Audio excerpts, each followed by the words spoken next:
Apparently, a bunch of you Chibits really loved that tarot card video I made yesterday, and you all said you wanted more. You wanted more, so I did some research. So, I went back, I did some research on more tarot cards and stuff like that, so I'm here to bring you another tarot card video. I don't know if I will do another one after this. I'm just doing this once again just to see if you all continue to like this type of series, because it's really fun actually going in depth and noticing things with Tokyo Ghoul that I did not notice beforehand.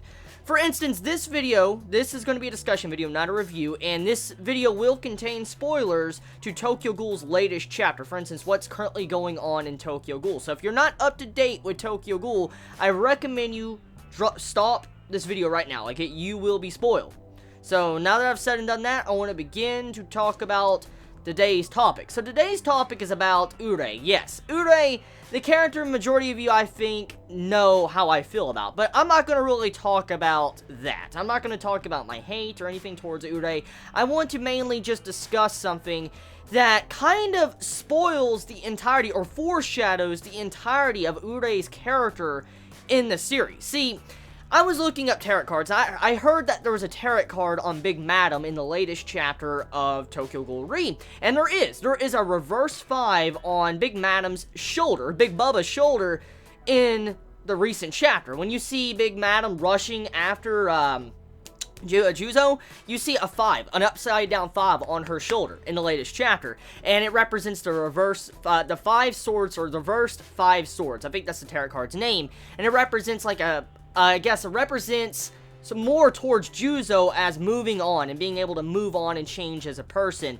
That was the reverse swords that was in the latest chapter of Tokyo Ghoul, kind of representing what is currently going on with Juzo as a character, being able to move on past Big Madam and form a new family. So, once again, right there, a little bit of, awesome stuff going on, showing that Juzo has changed quite a bit since the outcome. It wasn't just obvious that through the development of what we saw in the chapter, but Juzo also, with the reverse 5 on Big Madam's, shoulder, it represented that Juzo has changed, he is still changing, and he is growing as a person and becoming a better person. So I'm loving that quite a bit, but this video topic is not really about that. I will, however, show you something very funny that a Chibit made for me on the Facebook community. I'll have it on the screen here. It's me gobbling up Urie, so that's kind of fucked up, but I mean, I guess some stuff like that eventually would happen. But anyways, getting on topic, okay? So Urie was assigned tarot card number 5, the 5 of Swords. And if you don't know what the 5 of Swords are, I have it written down right here because I made sure I had some notes. Yes, Chibi is writing down some notes because, oddly enough, these tarot cards are fucking deep. Like, seriously, there's a lot of information I have to remember when I'm looking at these, and I've never really looked at the tarot cards. I've heard of tarot cards, I know of tarot cards, and I have seen them used in JoJo and now in Tokyo Ghoul, but I don't know much about them. And so for the first time ever, I'm actually really sitting down and reading these tarot card descriptions and figuring out what they're about. I had no idea there was such a thing as a reverse swords of 5, or the reverse 5 of swords at all. I had no idea what that was. Now I know, and now I know there's 2 types of 5s when it comes to tarot cards, reverse upside down one and a regular. So today we're tackling the upside one, like the regular 5 we normally see, or backwards actually. You guys see it like backwards. So I'm tackling the regular 5 that we normally see in everyday life if you do numbers. So the 5 was assigned to Urie in chapter 12 of Tokyo Ghoul. I will have the picture on the screen for you could see it for yourself. There is a foot. You see the feet right there, and if you look on the right side of the picture on the foot of Urie, you will see a 5 on the bottom of his foot. You will see a 5 if you look closely. And so what that represents is that he's been assigned the 5 of Swords. And so you're asking, okay, so what does the 5 of Swords mean? And you did say early on, Chibi, that it kind of spoils or foreshadows his entire character. And so let's just talk about the description of the tarot card 5 of Swords. So I just wrote out little points that really go along and correlate with Urie's character. Engaged in conflict or disagreeing and isolating yourself. That is one point that instantly applies to Urie, because he had conflict with his squad members, and he was engaged and just disagreed with everybody around him. And he isolated himself from everybody. And he even said that in the latest chapter of Tokyo Ghoul. Now, as I will say once again, this tarot card was assigned to Urie on Chapter 12 of Tokyo Ghoul on the bottom of his foot. We are in Chapter 30 now, and this tarot card pretty much lets us know what would have happened in Chapter 30. That's kind of what it just did. So, another point it says here, you try and pick up pieces, others lost faith in you. And so what this represents is something that we have yet to see. Like this right here, this point of the tarot card we have yet to see, and it's probably going to be the next thing, or the trials and tribulations that Urie is going to have to face. For instance, you try and pick up the pieces.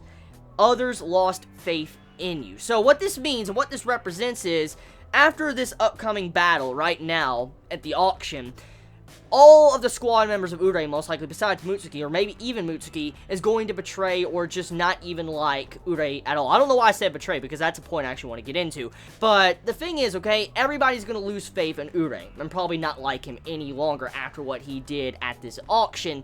And this will cause the next point of issue that his tarot card will represent, or him as a character will try to overcome. After that point, he needs to make a decision, and this is where Urie is at right this moment. He needs to make a decision. Is your point of view so important to you, or do you want to lose your relationships for your point of view? Like, he has a choice. Does he want the relationship with his squad members, his friends, or does he want to lose all that, cast it aside for his ambition, his goal, what he wants to accomplish? For instance, promotion. And this is the tarot card's description. I'm not talking about Urie. I'm just talking about the tarot card. And this tarot card goes into what Urie is currently facing in the chapters. That's fucking crazy. That is crazy.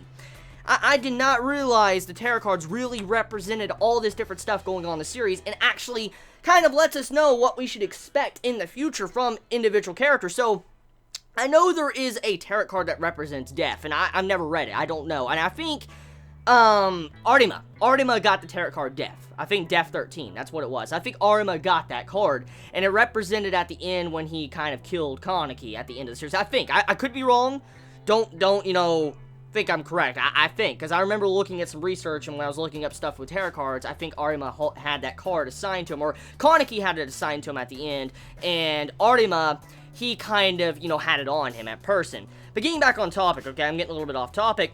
Also, what the actual meaning you can get from the Five of Swords is ambition. That's pretty much the main way to sum up the Five of Swords. Negative ambition. For instance, your ambition is so great, it's negative. It's negative on your person, and that is what is going on. His ambition is so great, it's costing people to be in danger, and Mutsuki getting mortally wounded, getting wounded in the latest chapters. So that right there, the cost of negative ambition, represents the Five of Swords, and like I said, this was assigned to Urie on Chapter 12.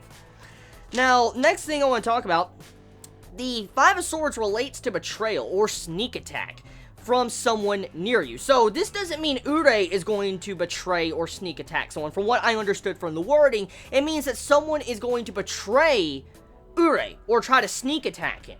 That is close to him, someone near him.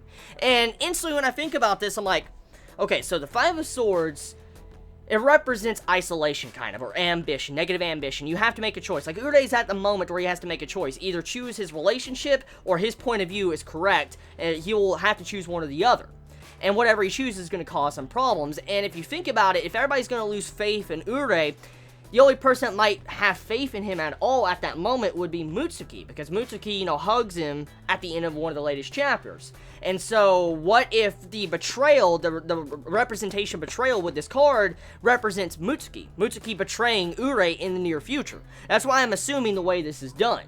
So, that's fucked up. If that's what that really means, oh my god. And also the card, the other meaning behind the card is it may point to defeat. For instance, pointless ambition. Points to defeat. That's another meaning to the card. So that is tarot card number 5, the Five of Swords. I don't know how many other characters have been assigned the Five of Swords. I don't know if there can be more, because I do know the Fool's Journey has Kaneki as the Fool, traversing through the different tarot cards and, you know, overcoming these different trials. And right now, if I'm correct, Kaneki's at the Tower. He's at the Tower tarot card. I think that's like, I forget exactly what card that is, but he's at the Tower tarot card in the Fool's Journey.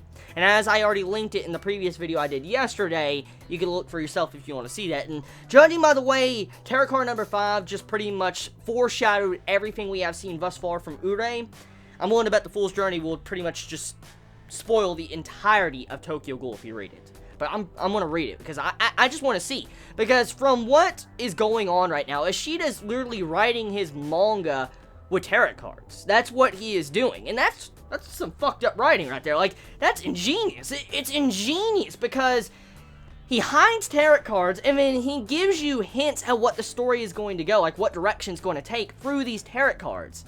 And it's so ingenious. It really is. I love that shit so much. I really do. And it's brilliant the way he goes about, you know, tackling in these tarot cards for different things, because you won't be able to notice the tarot cards unless you're really, really looking for them. Like that 5 on Urie's foot, you wouldn't fucking notice that if you weren't really looking for it, if you didn't know there's tarot cards. If you didn't know there's tarot cards in the series, you would have missed that. I missed that. All of us would have missed that. But if you know about the tarot cards, you might still miss that. That's the point. Ishida, he hides that stuff, and he hints at what is going to happen. So all we know is as he already did with, you know, Remembrance Day, with, you know, November 11th, you know, how the auction's taking place on a day, Kaneki will return. It's also just good to note that it's possible just everything has been hinted at and spoiled throughout the tarot cards. So just crazy. So anyways, I want to end this video here. Hopefully you all enjoyed it. If you want to see more, let me know in the comments below. I want to eventually tackle the Hanged Man. I know that's Kaneki's, if I'm correct. He's the Hanged Man. And I want to see, you know, what more about that is, because I haven't actually read that. And I haven't officially read completely of The Fool's Journey, so I haven't spoiled myself completely. So, yeah. Anyways, you all have a wonderful day or night wherever you live. Please be safe. Chibi out.